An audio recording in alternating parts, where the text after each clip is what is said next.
Pengacara ex-Menteri Pertanian Syahrul Yassin Limpo, Mentan SYL, Febri Diansyah menilai, proses hukum yang berujung penangkapan kliennya oleh KPK di Jakarta pada Kamis, 12 Oktober 2023, malam WIB, dilakukan dengan terburu-buru.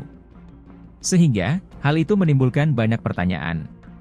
Rangkaian proses yang begitu cepat dan kalau dibandingkan dengan proses pemanggilan tersangka lain, tentu saja ada begitu banyak, menimbulkan pertanyaan, kata Febri kepada wartawan di Gedung Merah Putih KPK, Jakarta Selatan, Jumat, 13 Oktober 2023, dini hari waktu Indonesia Barat. Febri mengungkapkan, KPK menerbitkan surat penangkapan terhadap SYL pada Rabu, 11 Oktober 2023, bersamaan dengan dikeluarkannya surat pemanggilan kedua. Pasalnya, SYL tidak dapat hadir dalam pemanggilan pertama pada Rabu.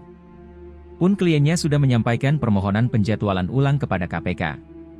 SYL tidak memenuhi panggilan pertama tim penyidik KPK lantaran ia memilih pulang kampung ke kota Makassar, Sulawesi Selatan untuk menjenguk ibunya yang sedang sakit.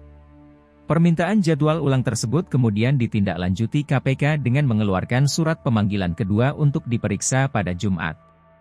Surat perintah penangkapan ini tertanggal 11 Oktober 2023, tanggal yang sama dengan surat panggilan kedua yang kami terima tanggal 12 Oktober 2023, siang. Jadi ada dua surat yang dikeluarkan KPK pada tanggal 11 Oktober 2023, yaitu surat perintah penangkapan dan kedua surat panggilan kedua, ungkap Febri. Menurut Febri, SYL pun telah mengonfirmasi akan menghadiri pemanggilan kedua yang dilayangkan KPK. Namun, lembaga antirasuah tersebut justru menangkap politikus Partai Nasdem tersebut pada Kamis malam WIB, berdasarkan surat penangkapan yang diterbitkan sehari sebelumnya. Kami tidak tahu kejanggalan-kejanggalan ini sebenarnya dilatar belakangi oleh apa. Tapi tentu saja kami tetap berharap betul proses pemberantasan korupsi, proses penegakan hukum dilakukan betul-betul dengan penghormatan sepenuhnya pada hukum acara yang berlaku, jelas Febri. Di samping itu, Febri enggan berkomentar mengenai siapa sosok yang menandatangani surat penangkapan itu. Sebaiknya ditanyakan pada KPK kalau soal itu. Yang bisa saya sampaikan, tadi saya cek tanggal suratnya itu tanggal 11 Oktober 2023, ujar mantan juru bicara KPK tersebut. Adapun berdasarkan foto yang beredar, surat perintah penangkapan itu ditandatangani oleh Ketua KPK Komjen, Purnawirawan, Firly Bahuri. Dalam dokumen itu, tertulis Firly menjabat sebagai pimpinan dan selaku penyidik KPK. Febri juga mengaku belum bisa menemui dan mendampingi kliennya. Diketahui, Syahrul Yassin Limpo diperiksa tim penyidik setelah ditangkap di apartemen di Kebayoran Baru, Jakarta Selatan, Kamis, 12 Oktober 2023, petang. Febri Diansyah dan timnya kemudian mendatangi gedung KPK sekitar pukul 20.30 waktu Indonesia Barat. Namun, hingga Jumat, 13 Oktober 2023, dini hari, ia belum diizinkan menemui Syahrul. Saya belum diperbolehkan naik menemui klien saya, Pak Syahrul Yassin Limpo, sampai pukul 0.30 dini hari ini, kata Febri saat ditemui awak media di Gedung Merah Putih KPK, Jakarta Selatan, Jumat. Menurut Febri, KPK beralasan dirinya tidak bisa mendampingi Syahrul karena pernah diperiksa sebagai saksi dalam perkara dugaan korupsi yang menjerat kliennya. Febri pun mempertanyakan dasar hukum yang digunakan KPK untuk melarangnya mendampingi Syahrul Yassin Limpo. Jadi seolah-olah advokat tidak bisa mendampingi karena pernah dipanggil sebagai saksi, ujar Febri. Tim kuasa hukum kemudian berunding dan menyepakati bahwa salah satu advokat bernama Arya Yanto untuk naik ke lantai 2, tempat pemeriksaan dilakukan. Febri berharap proses hukum terhadap Syahrul bisa berjalan secara proporsional sesuai hukum acara yang berlaku. Di lain sisi Febri berdalih kliennya tak hadir dalam panggilan KPK yang pertama bukan karena mangkir. Ungkapan Febri tersebut seperti potongan video yang diunggah oleh akun Twitter Suandaben, dengan menulis status, Febri Diansyah kuasa hukum SYL. Kami sudah berkomunikasi dengan pihak penyidik KPK, bahwa besok Jumat 13 Oktober 2023 SYL akan datang ke KPK. Kenapa sore ini, tiba dua KPK lakukan penjemputan paksa?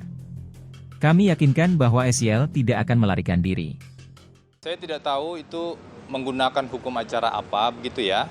Karena kami sudah sampaikan surat, kalau kita bandingkan dengan tersangka-tersangka yang lain, panggilan pertama misalnya belum bisa datang, apalagi ini bukan mangkir ya sebenarnya, tapi tidak bisa datang karena alasan kemanusiaan.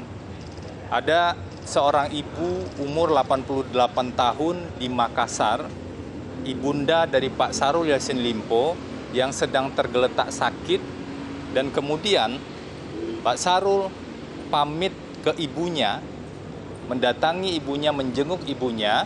Dari informasi yang kami terima dari beliau dan juga keterangan pihak keluarga, tentu saja hal tersebut bukan alasan yang mengada-ngada. Dan secara resmi surat juga sudah disampaikan pada KPK untuk meminta penjadwalan ulang. Dengan tetap menghormati tentu saja kewenangan KPK. Kemudian tadi siang atau sore kami menerima surat panggilan untuk pemeriksaan sebagai tersangka besok Jumat. Besok Jumat ya. Dan kami berkomunikasi dengan bagian penyidikan KPK, mengkonfirmasi akan hadir dan tetap kooperatif. Jadi nanti kita lihat saja ya, saya cek dulu. Kewajiban saya di sini hadir dan kemudian juga menyampaikan informasi perkembangan-perkembangan sebagaimana yang ditanyakan oleh teman-teman.